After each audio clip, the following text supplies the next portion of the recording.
राधे कृष्ण राधे कृष्ण।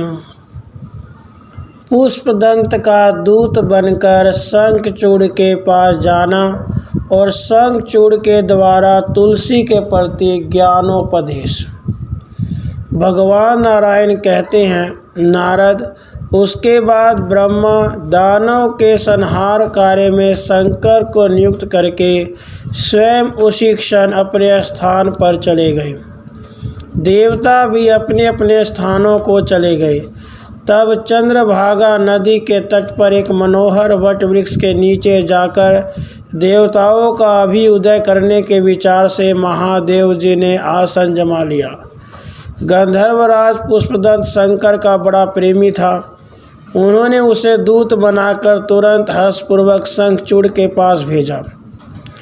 उनकी आज्ञा पाकर पुष्पदंत उसी क्षण शंखचूड़ के नगर की ओर चल दिया। दानवराज की पुरी अमरावती से भी श्रेष्ठ थी। कुबेर का भवन उसके सामने तुच्छ था। उस नगर की लंबाई 10 योजन की और चौड़ाई 5 योजन की थी। स्फटिक मणि के समान रत्नों से बने हुए परकोटों द्वारा वह घिरा था। 7 दुर्गम खाइयों से वह सुरक्षित था। प्रज्वलित अग्नि के समान निरंतर चमकने वाले करोड़ों रत्नों द्वारा उसका निर्माण किया गया था। उसमें सैकड़ों सुंदर सड़कें और मणिमय विचित्र वेदियाँ थीं। व्यापार कुशल पुरुषों के द्वारा बनवाए हुए भवन और ऊंचे ऊंचे महल चारों ओर सुशोभित थे, जिनमें नाना प्रकार की बहुमूल्य वस्तुएं भरी थीं। सिंदूर के समान लाड़ मणियों द्वारा बने हुए असंख्य विचित्र दिव्य एवं सुंदर आश्रम उस नगर की शोभा बढ़ाते थे। मुने, इस प्रकार के सुंदर नगर में जाकर पुष्पदंत ने शंखचूड़ का भवन देखा। वह नगर के बिल्कुल मध्य भाग में था। नगर की आकृति वलय के समान गोल थी। वह ऐसा जान पड़ता था मानो पूर्ण चंद्रमंडल हो। प्रज्वलित अग्नि की लपटों के समान 4 परिशाखाएं उसे सुरक्षित किए हुए थी। शत्रुओं के लिए उस भवन में प्रवेश करना अत्यंत कठिन था, परंतु हितैषी व्यक्ति बड़ी सुगमता से उसमें जा सकते थे। अत्यंत उच्च गगन स्पर्शी मणिमय प्राचीरों से वह भवन घिरा हुआ था। 12 द्वारों से भवन की बड़ी शोभा हो रही थी। प्रत्येक द्वार पर द्वारपाल थे। सर्वोत्तम मणियों द्वारा निर्मित लाखों मंदिर, बहुत से सोपान तथा रत्नमय खंभे थे। एक द्वार को देखने के बाद पुष्पदंत ने दूसरे प्रधान द्वार को भी देखा। उस द्वार पर हाथ में त्रिशूल लिए एक पुरुष विराजमान था।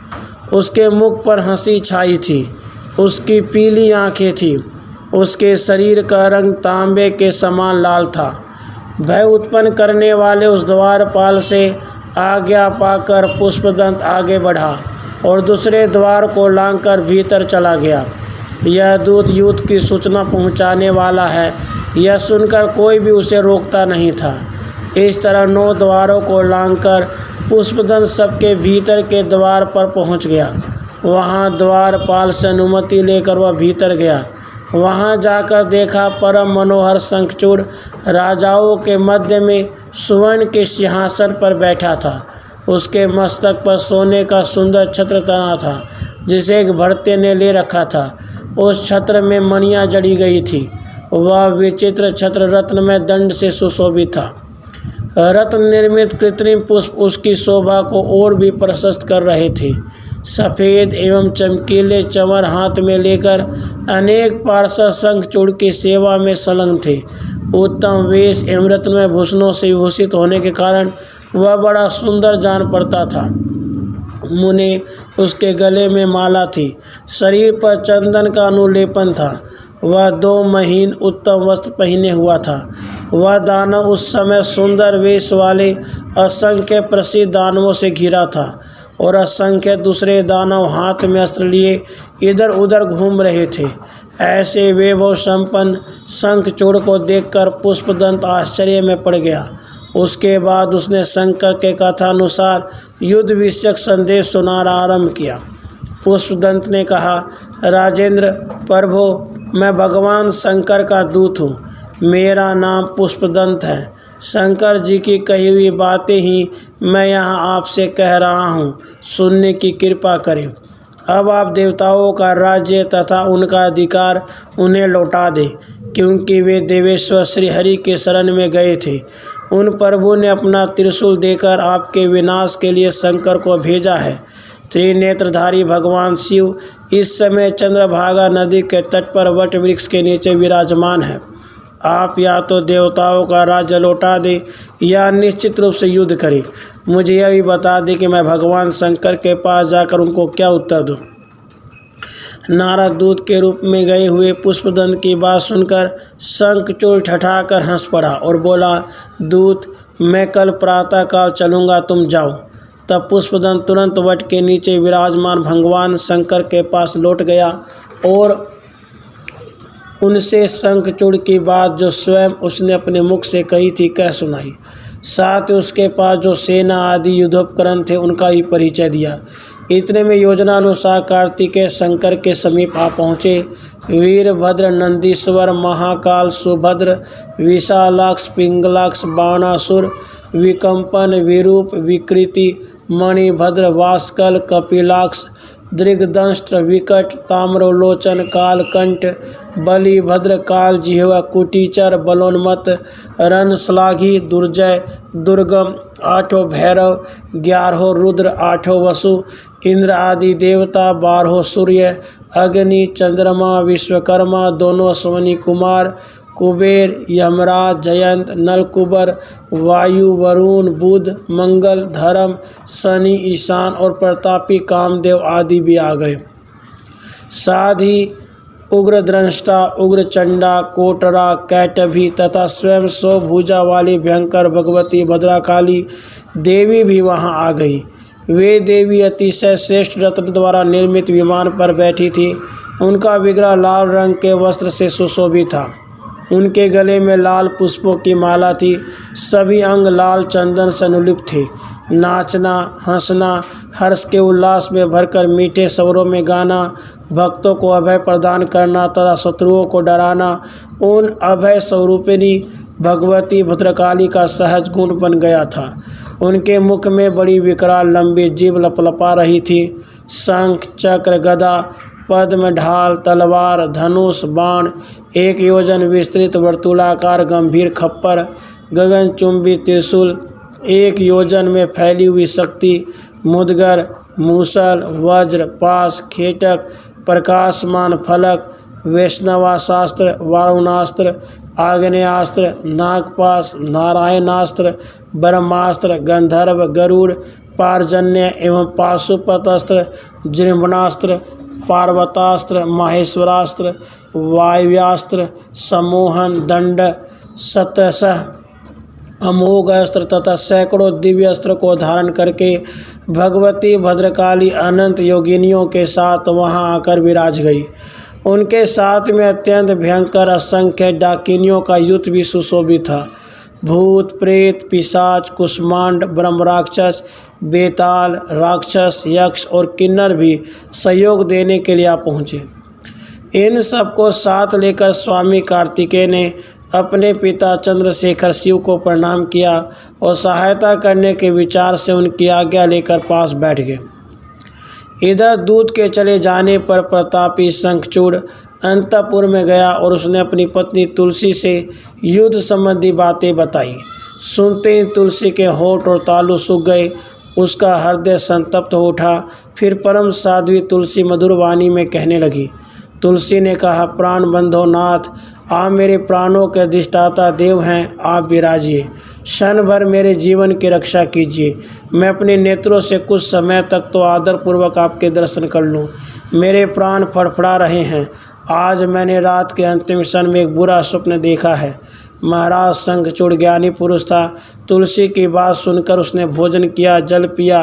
फिर अवसर पाकर उसने सत्य हितकर एवं यथार्थ वचन तुलसी से कहे।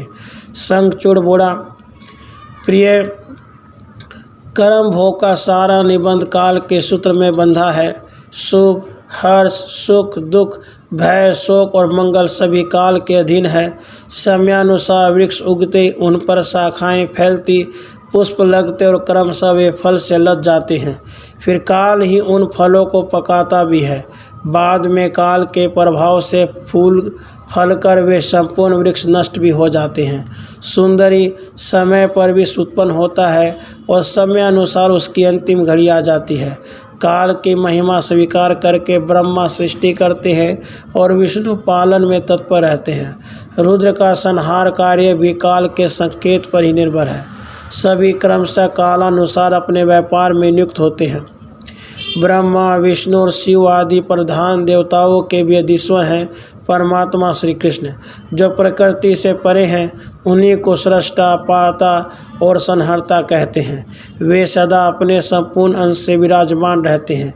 वे इस समय पर स्वेच्छानुसार प्रकृति को उत्पन्न करके विश्व में रहने वाले संपूर्ण चराचर पदार्थों को रचते हैं। उन्हें सर्वेश, सर्वरूप, सर्वात्मा और परमेश्वर कहते हैं। वे जन से जन की सृष्टि करते, जन से जन की रक्षा करते और जन से जन का संहार करते हैं। उन्हीं त्रिगुणातीत परम प्रभु राधा वल्लभ की तुम उपासना करो। उन्हीं की आज्ञा से सदा शीघ्रगामी पवन प्रवाहित होते हैं। सूर्य आकाश में तपते हैं, इंद्र समय अनुसार वर्षा करते हैं, मृत्यु प्राणियों में विचरती है, अग्नि यथा अवसर दाह उत्पन्न करते हैं तथा शीतल चंद्रमा भयभीत की भांति आकाश मंडल में चक्कर लगाते हैं। प्रिय, जो मृत्यु की मृत्यु, काल के काल, यमराज के श्रेष्ठ शासक, ब्रह्मा के स्वामी, माता की माता, जगत की जननी तथा संहार करने वालों के भी संहार करता है, उन परम प्रभु भगवान श्री कृष्ण के शरण में तुम जाओ। प्रिय, यहाँ कौन किनका बंधु है? जो सबके बंधु है उन्हीं की तुम उपासना करो। ब्रह्मा ने हम दोनों को एक रस्सी में बांध दिया, इससे तुम्हारे साथ जगत के व्यवहार में मैं फंस गया। पुनः विलग हो जाना विधि की इच्छा पर ही निर्भर है। शोक एवं विपत्ति सामने आने पर अज्ञानी व्यक्ति घबराता है, न कि पंडित पुरुष। काल चक्र के क्रम से सुख और दुख एक के बाद एक आते जाते ही रहते हैं। अब तुम्हें निश्चय ही वे सर्वेश भगवान नारायण साक्षात पति रूप में प्राप्त होंगे, जिनके लिए बद्री आश्रम में रहकर तुम तपस्या कर चुकी हो। तपस्या तथा ब्रह्मा के वर प्रदान से तुम्हें पाने का शुभ समय मुझे प्राप्त हुआ था। कामिनी, उस समय तुम भगवान श्रीहरि के लिए तप कर रही थी, अतः अब उन्हीं को प्राप्त करोगी। गोलोक में वृंदावन है, वहीं तुम भगवान गोविंद को पाओगी। मैं भी इस दानवी शरीर का परित्याग करके उसी दिव्य लोक में चलूँगा, वहीं तुम मुझे देख सकोगी और मैं तुम्हें। इस समय जो मैं परम दुर्लभ भारतवर्ष में आया हूँ, इसमें कारण केवल श्री राधा जी का शाप है। प्रिय सुनो, मेरे गोलोक में पुनः जाना सर्वथा निश्चित है, अतः शोक करने की क्या आवश्यकता है। कांते, तुम भी अब शीघ्र ही इस शरीर का परित्याग करके दिव्य रूप धारण कर श्रीहरि को पति रूप से प्राप्त कर लोगी, अतः तनिक भी घबराने की आवश्यकता नहीं है। इस प्रकार शंखचूड़ तुलसी के साथ सुंदर बातचीत कर रहा था। इतने में सायंकाल का समय हो गया। रत्नमय भवन में पुष्प और चंदन से चर्चित श्रेष्ठ शैया बिछी थी। वह उस पर सो गया और भांति भांति के विभ्यों के बाद उसके मन में स्फुरित होने लगी। उसके भवन में रत्न का दीपक जल रहा था। परम सुंदरी स्त्रियों में रत्न तुलसी सेवा में उपस्थित थी। ज्ञानी शंखचूड़ ने पुनः तुलसी को दिव्य ज्ञान प्रदर्शित करते हुए समझाया। साथ ही शंखचूड़ ने तुलसी को संपूर्ण शोकों को दूर करने वाले उस उत्तम ज्ञान को बतलाया, जो दिव्य भांडिर वन में भगवान श्री कृष्ण की कृपा से उसे प्राप्त हुआ था। ऐसे श्रेष्ठ ज्ञान को पाकर उस देवी का मुख प्रसन्नता से भर गया। समस्त जगत नश्वर है यह मानकर वह हर्षपूर्वक हास विलास करने लगी। फिर दोनों सुखपूर्वक सो गए। राधे कृष्ण, राधे कृष्ण।